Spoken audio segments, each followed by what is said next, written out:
आप जानते हैं भगवान शिव जैसे महादेव को भिखारी का रूप लेने की ज़रूरत क्यों पड़ी? और जब एक घमंडी राजा ने उस भिखारी को अपमानित किया तो अगले ही पल ऐसा चमत्कार हुआ कि पूरा राज्य कांप उठा। बहुत समय पहले काशी के पास एक राज्य था। उस राज्य का राजा बहुत शक्तिशाली था, लेकिन उतना ही अहंकारी भी। राजा हमेशा कहता था, इस दुनिया में मुझसे बड़ा कोई नहीं।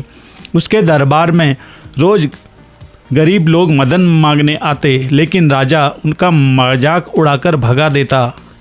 एक दिन सुबह सुबह महल के द्वार पर एक बूढ़ा भिखारी आया। उसके शरीर पर फटे कपड़े थे, हाथ में एक छोटा सा कटोरा था। वह पहरेदारों से बोला, मुझे राजा से मिलना है, मुझे सिर्फ थोड़ा सा भोजन चाहिए।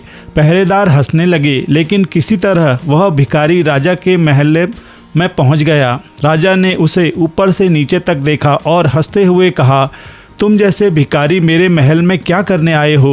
भिखारी शांत स्वर में बोला, राजन, दान देने से ही राजा महान बनता है। राजा को यह बात बुरी लगी। उसने गुस्से में कहा, इसे तुरंत यहाँ से निकाल दो। जैसे ही सैनिक उस भिखारी को बाहर निकालने लगे, अचानक आकाश से तेज गर्जना हुई। पूरे महल में अजीब सी रोशनी फैल गई। वह भिखारी अचानक भगवान शिव के दिव्य रूप में बदल गया। यह देखकर राजा के होश उड़ गए। भगवान शिव बोले, राजन, शक्ति और धन का घमंड करने वाला व्यक्ति कभी सच्चा राजा नहीं बन सकता।